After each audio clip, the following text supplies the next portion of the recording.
Halo guys, welcome back my YouTube channel. Malam ini berbeda banget daripada malam yang lainnya, karena malam ini aku akan bercerita tentang horor. Cerita tentang dulu di rumahku sendiri. Ini kisah dari aku real ya. Ceritanya adalah rumahku berhantu. Waktu aku masih berumur 12 tahun, aku tinggal di suatu pedesaan sama mama, sama papa, sama kakakku. Kehidupan kami sangatlah sederhana. Dan di pedesaan pada umumnya, banyak seluk belukar. Dan malam-malamnya pun penuh kesunyian. Suatu ketika dan suatu hari, kejadian itu mulai aneh, dimana sering banget di saat jam tengah malam aku ada mendengar suara jejak kaki yang langkah-langkah gitu, dan ada yang berlari-lari juga, anak kecil. Dan kami selalu mendengarkan itu setiap malam tertentu, seperti malam Jumat dan malam Senin.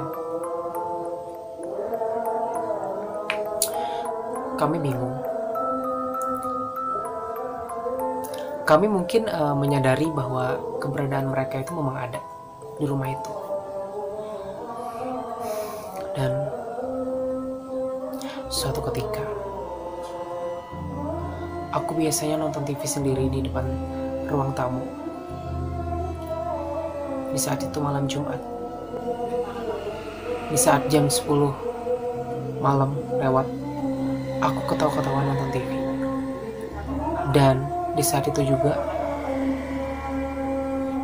ada suara orang kayak duduk gitu di kursi ruang tamu, yang seperti gitu kan, seperti orang kayak duduk gitu.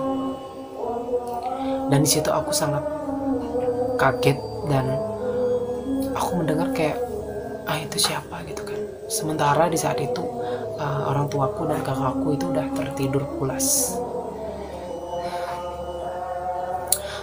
Aku dari awal juga menyadari bahwa mereka itu ada, dan aku juga baru teringat kalau itu malam Jumat.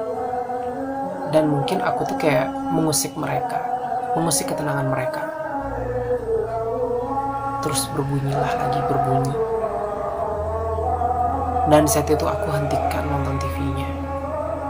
Dan tidak lama berselang kemudian, pintu yang menuju ke dapur terbuka. Seakan mereka menunjukkan eksistensi mereka. Dan aku kaget, langsung menoleh ke samping, di mana pintu itu di samping aku. Aku langsung terkejut. Aku langsung lari ke kamar, dan aku kaget. Terus aku kayak berdoa, kayak berzikir gitu. Wow gitu kan. Baru satu kali aku kayak diganggu gitu. Dan ada juga yang kedua.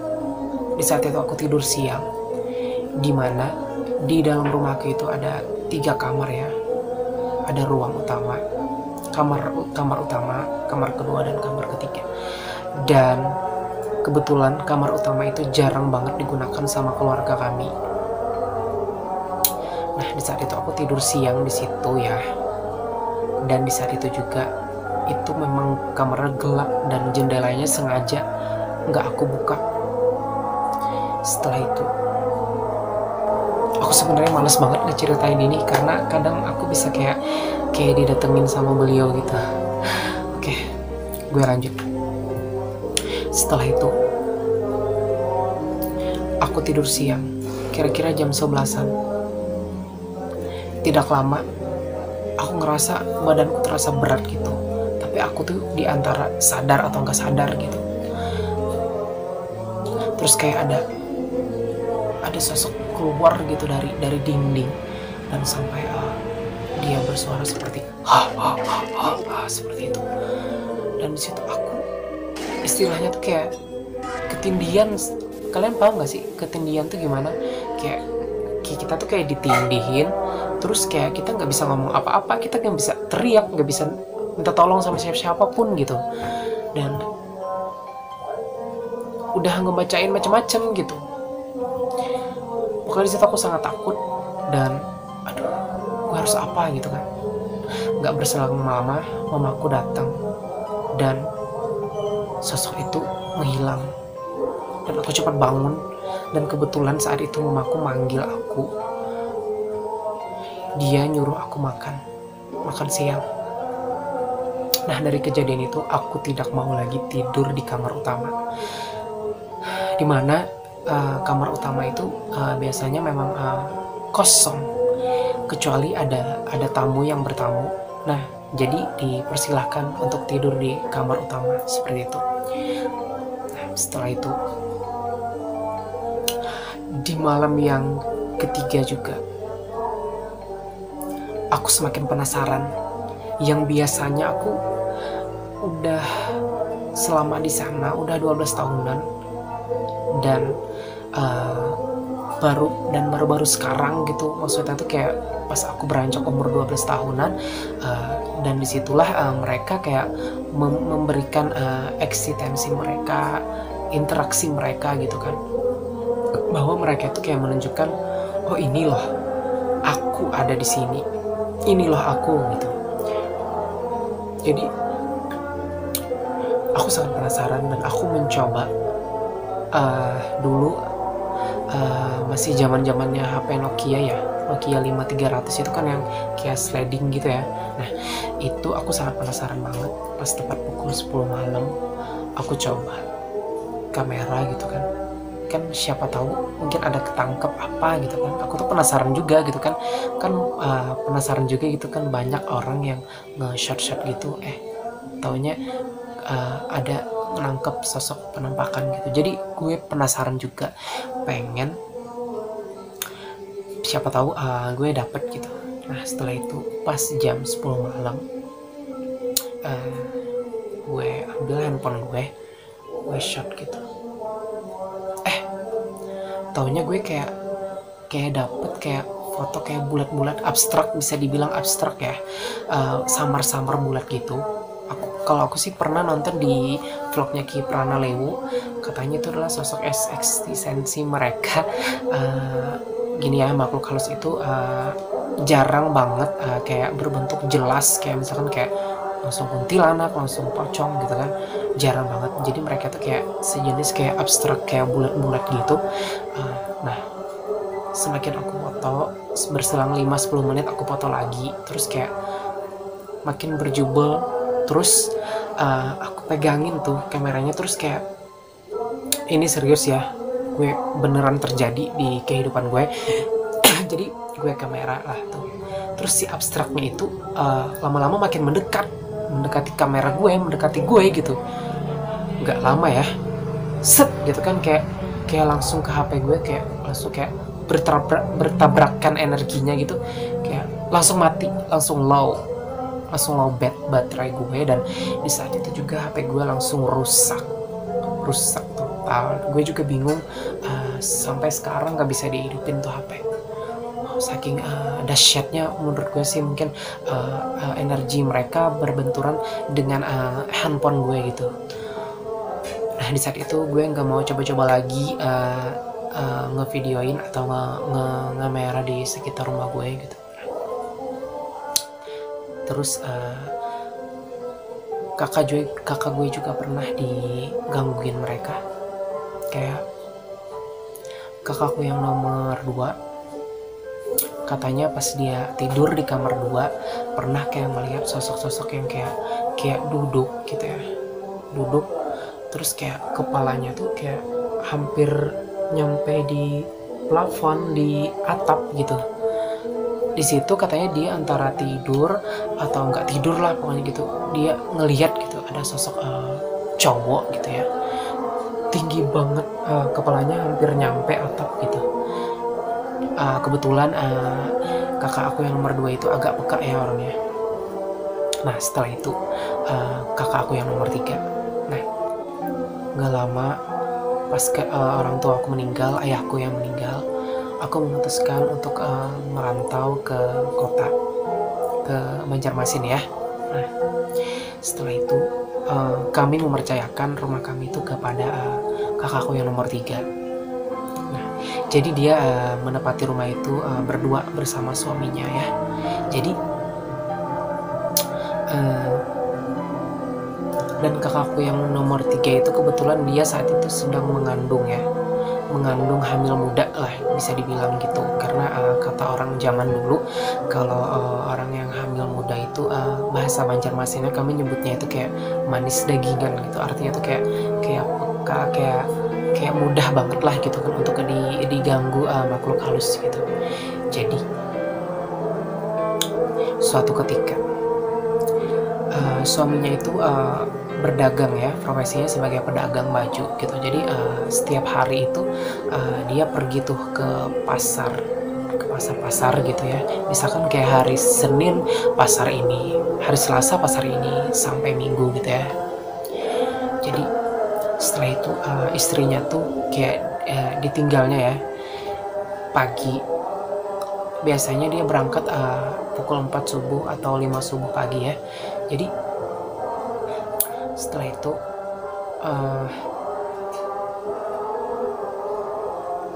pergilah sang suami, namanya kakakku yang nomor 3, namanya dia kayak Parno ya namanya. Rumah segede itu ya, sorry gue bukan sombong ya, rumah gue agak besar ya di pedesaan sana gitu ya. Jadi setelah itu singkat cerita dia nyalain tuh semua kayak lampu di teras, lampu di ruang tamu, lampu kamar, semuanya dia nyalain. Mungkin dia kayak ngerasa parno, mungkin kayak merasa lebih aman aja gitu kalau lampunya dinyalain semuanya gitu. Setelah itu dia masuk kamar, katanya dia kunci tuh pintu.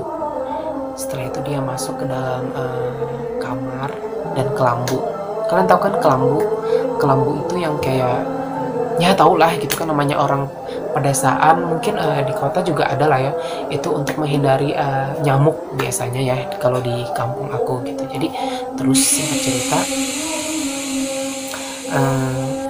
dia tutup tuh kelambu, terus nggak berselang lama kayak ada bunyi yang lari-lari gitu katanya di ruang tamu aku gitu. Dan tepatnya juga dia tidur di kamar utama itu, yang kamar yang lama kosong. Setelah itu dia mendengar kayak jejak langkah-langkah lari, kayak hewan katanya, jejak macan. Kalian tahu kan gimana sih jejak macan lari gitu? Terus tuh katanya lampu langsung mati. Terus dia kaget dong, ini ada apa lampunya mati ya, kata dia. Terus dia lihat tuh di atas jendela kan, kalau di kampung itu di atas jendela itu kayak ada kayak ram-ram, lubang-lubang kecil gitu, jadi bisa ngelihat keadaan sekitar. Jadi dia tuh kayak ngelihat suasana di sekitar, di samping, apakah lampu mati juga di samping gitu ya, di orang-orang sebelah rumah gitu. Yang lainnya nyala lampunya, cuman di rumah itu saja yang mati. Setelah itu tidak lama kemudian pintu kamar langsung terbuka. Dia kaget, sontak dia kaget banget. Setelah itu kelambunya langsung terbuka. Setelah terbuka dia kayak ngeliat, katanya kayak sosok macan yang berwarna putih dan hitam menghampiri dia. Sorry guys, ini bukan hoax, ini benar-benar terjadi di dalam kehidupan aku. Ini fakta. Setelah itu langsung dia buka tirai kelambunya, terus dia menerkam katanya. Beneran guys, terus dia menerkam. Situasinya itu sama seperti kejadian aku kemarin. Langsung ditindihinnya juga, ditindihinnya. Terus dia juga bingung harus apa gitu kan, sementara dia udah baca-baca segala macem.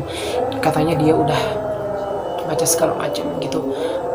Udah nggak bisa teriak, udah nggak bisa minta tolong. Sementara di situ juga di rumah lampunya mati, guys. Wow, kebayang nggak sih itu di saat sendirian, lampu dimatiin, terus dia kayak ngelihat sosok macan yang ngetindihin dia. Itu serem banget, dan ada suara raungan, katanya raungan macan. Kalian tahu kan, pokoknya sejenis kayak gitulah, kayak gini juga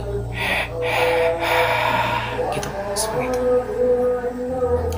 Terus dia ingat pesan-pesan guru spiritual kami gitu ya, gerakin jari, ibu jari kaki kamu.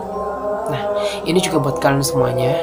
Kalau kalian diganggu makhluk halus, saran aku ya, ini dari guru juga sih, dari guru kami, dari guru spiritual kami, gerakin ibu jari jempol kalian. Nah, katanya itu efektif ya buat ngusir atau menghindari gangguan dari mereka gitu.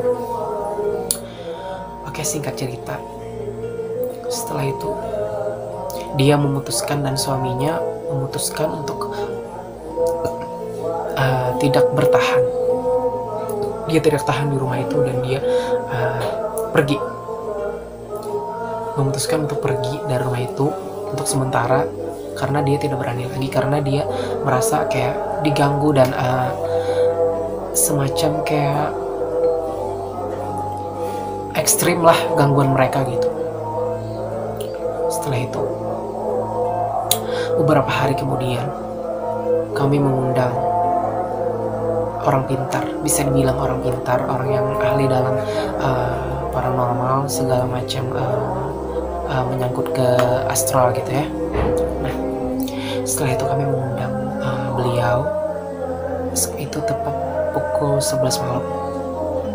Setelah itu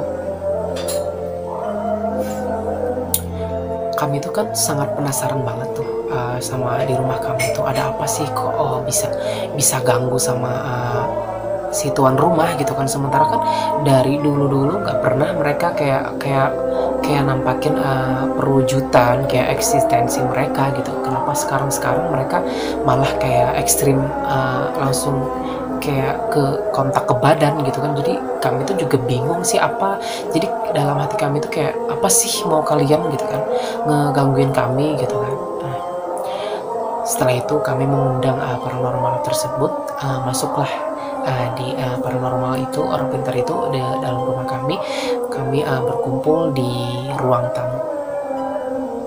Setelah itu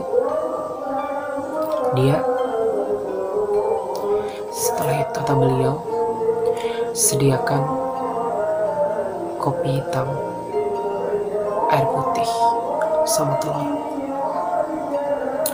Terus dia disiapkan lah gitu kan.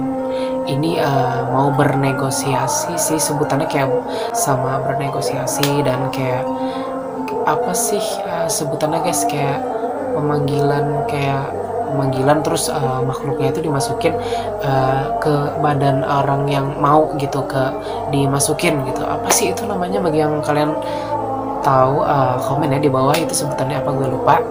Nah, mediator. Nah, jadi ada orang yang bersedia menjadi mediator kami gitu kan, dimana orang yang penghuni rumah itu, beliau tuh bersedia untuk dimasukin si penghuni rumah kami gitu. Oke. Setelah itu katanya matikan lampunya, dimatikanlah lampu itu. Setelah itu seketika makhluk itu masuk ke badan mediator itu, dan katanya ini benar terjadi. Katanya peci yang dimasukin sama mediator itu langsung terbang, langsung jatuh gitu. Jadi sontak keluarga kami pun kayak kaget gitu ya. Wow, saking dahsyatnya energi mereka gitu, energi si penghuni rumah itu gitu. Jadi terus dia kayak pertama ucapannya,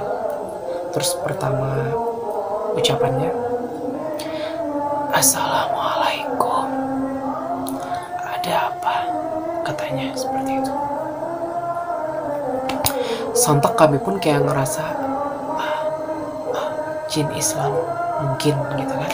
Setelah itu bersalaman lah gitu kan, bersalaman. Terus pertama kali rasanya megang tangan beliau itu kayak panas. Aduh, kok jadi merinding ya guys. Panas banget, sumpah panas banget, karena jin itu kan tercipta dari api.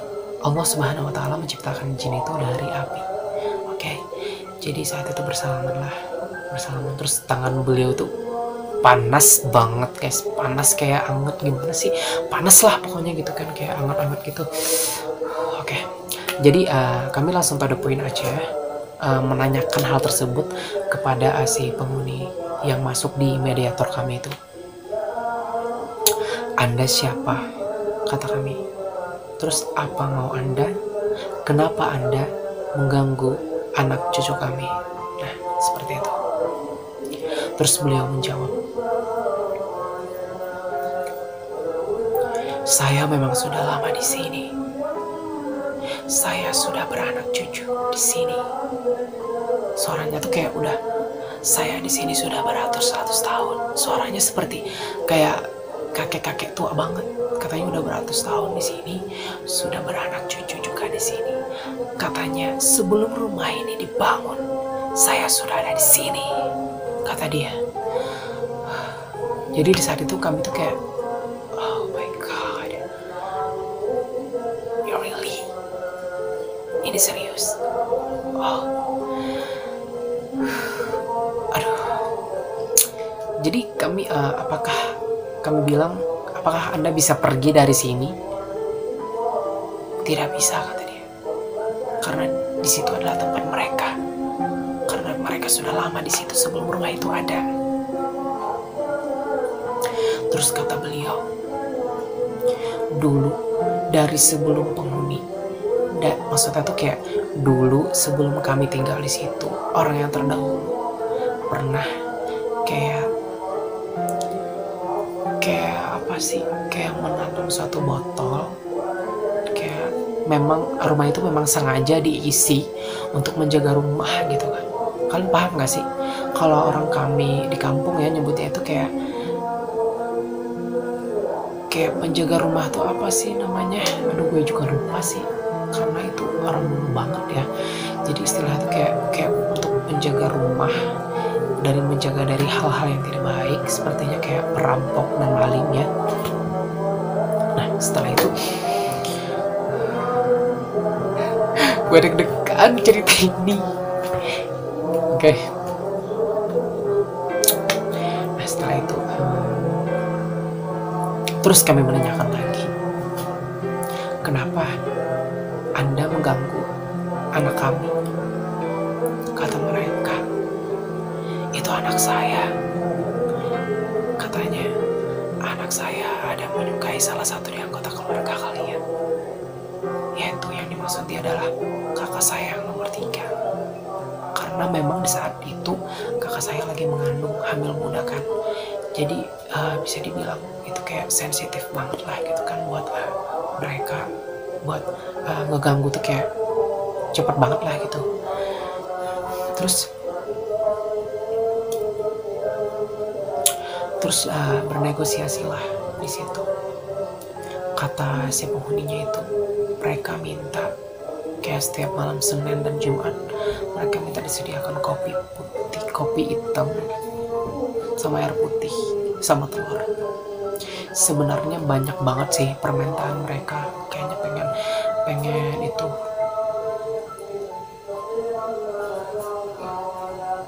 pengen pisang dan sesajen gitulah. Cuman kami hanya mampu hanya kopi sama telur aja, dan kami sediakanlah setiap Senin dan malam Jumat. Nah,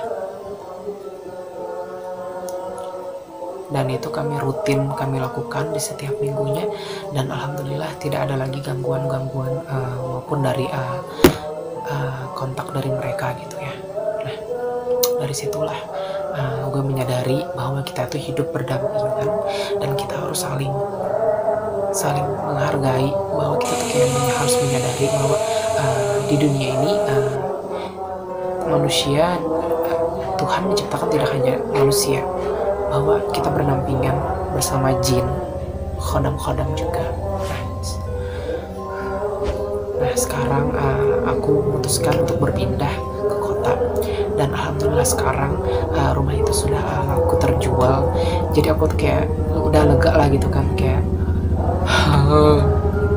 kayak pengorbananku selama ini, kayak selama ini aku kayak mengalami kayak batin banget lah gitu kan, kayak diganggu dengan kayak fisik, langsung ke fisik gitu, kayak aduh pikiran banget lah gitu. Jadi sekarang tuh kayak lega banget lah, walaupun sekarang sih rumah aku nggak segede dulu gitu, tapi alhamdulillah nggak ada apa-apa gitu, daripada rumah gue gede banget terus kayak ada gangguan-gangguan makhluk astral, itu kan kayak ngebatin banget lah gitu kan, kayak kesanggup banget lah gitu kan. Jadi alhamdulillah rumahnya sudah terjual laku, jadi sekarang aku udah pindah di rumah baru aku di kota sekarang. Oke. Jadi kesimpulannya dalam cerita aku ini, kita tuh harus kayak menyadari bahwa kita tuh hidup berdampingan, bahwa tidak hanya ada manusia, bahwa ada jin di sekitar kita, dan kita aja yang nggak ngelihat sebenarnya mereka ada di samping gue. Mungkin mereka ada, ya pasti ada lah gitu. Jadi intinya kita tuh kayak harus menghargai, dan apa-apa tuh kita harus kayak permisi gitu kan, permisi numpang lewat gitu kan. Orang zaman dulu selalu ngingetin kita buat permisi gitu kalau kemana-mana, misalkan kayak pipis sembarangan gitu kan. Temen gue pernah ya kayak di sesuatu tempat kayak hutan, bukan hutan sih, kayak semak-semak juga gitu kan, dia mau pipis terus dia nggak permisi, kepipisin anak orang, alhasil dia pipisnya sakit gitu. Nah kata orang juga, itu katanya kamu itu kan kena pipisin anak orang gitu. Jadi orang tuanya marah, ya iyalah gitu kan, orang tua mana sih yang nggak marah gitu kalau anaknya dikencingin gitu. Nah jadi apa-apa tuh kita kayak harus permisi, jangan buang. Nah ini juga saran gue ya, kalian jangan sembarangan ngebuang air panas di ram-ram WC kalian, karena kita tidak tahu di situ banyak banget jin yang bersarang. Jadi kalian harus permisi gitu ya, permisi kalau mau buang gitu. Jadi itulah sih, harus permisi lah tentunya, dan kita harus saling menghargai bahwa kita hidup itu tidak sendiri, kita itu berdampingan. Oke, sampai di sini aja dulu cerita gue. Jangan lupa kalian like, comment, dan subscribe. Bagi yang setuju gue cerita-cerita horor, kalian bisa komen di bawah ini. Oke, kalian juga bisa request next buat aku bikin konten apa. Oke, terima kasih, sampai jumpa di vlog gue berikutnya. Bye bye.